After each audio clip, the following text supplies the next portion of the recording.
ስለዚህ ነገር ምን እንላለን? እግዚአብሔር ከኛ ጋር ከሆነ ማን ይቃወመናል?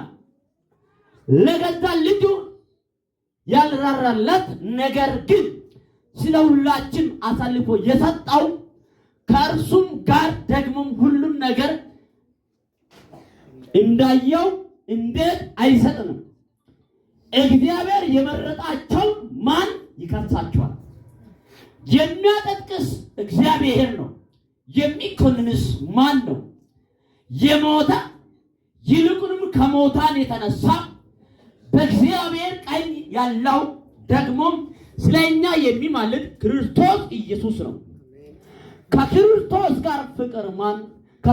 ፍቅር ማን ይለየናል? መከራ ወይስ ጭንቀት ወይስ ስደት ወይስ ራብ ወይስ ራቆትነት ወይስ ፍርሃት ወይስ ሰይፍ ነውን? ስለ አንተ ቀንን ሁሉ እንጋደላለን፣ እንደሚታረድ በጎች ተቆጠረን ተብሎ እንደተጻፈው። በዚህ ሁሉ ግን እችን በደም ስሙልኝ። አቤቱ አመኑ መና ሃሌሉያ አሜን። በደም ስሙልኝ። በዚህ ሁሉ ግን በወደደን በእርሱ ከአሸናፊዎች እንበልጣለን።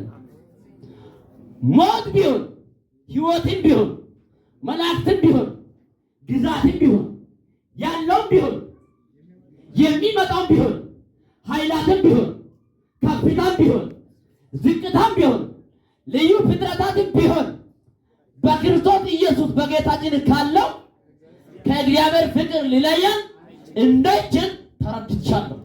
አጨብጭቡለት ጌታ። ያው እዚህ ጋር ቀለል ያለ ነገር አይደለም። እዚህ ጋር ሞት ቢሆን አለ ትቆረጣለህ፣ ትሰዋለህ ማለት ነው። መከራ ቢሆን ማለት ትራባለህ፣ ትጠማለህ፣ ትቸገራለህ፣ ትሰቃያለህ፣ ትታመማለህ። ሰው ስሙን የጳውሎስን ጨርቅን ወስዶ ቆርጦ ሲሄዱ ብዙ ሰው ይፈወሳል። ጳውሎስ ግን በሶስት በሽታ እንደሚሰቃይ መጽሐፍ ቅዱስ ይናገራል። አንተ ስትታመም እግዚአብሔር አንተን ደግሞ ለሌላ መድኃኒት አድርጎ ይጠቀማል። ስለዚህ እኔ ከመረጥኩት ማን ነው የሚቃወማል? እኔ ካጠደቁት ማን ነው የሚኮንነዋል? ስለዚህ በአንተ ላይ እዳለም። እናንተ ማለት የክርስቶስ ኢየሱስ በደሙ ላይ የተገዛችሁ የእግዚአብሔር ጉባኤ ናችሁ፣ የማንም አይደላችሁ። በቃ ደናሚስ ማጨሳ ማለት ማታአየነም ኩረስ አንድ አገልጋይ የሚያስብለው የአገልግሎት ፍንዱ ምንድነው? ለዓላማ ሲኖር በዓላማው ላይ ደግሞ ለውጥ ሲኖር ፍሬ ሲታይ። አንድ መጋቢ፣ አንድ ፓስተር፣ አንድ ቸርች ላይ 10 ዓመት አገልግሎ ለውጥ ከሌለ ቸርቹን ለቆ መውጣት አለ። እየጠለቅ በህይወቱ ላይ ለውጥ ከሌለ እየጠለቅ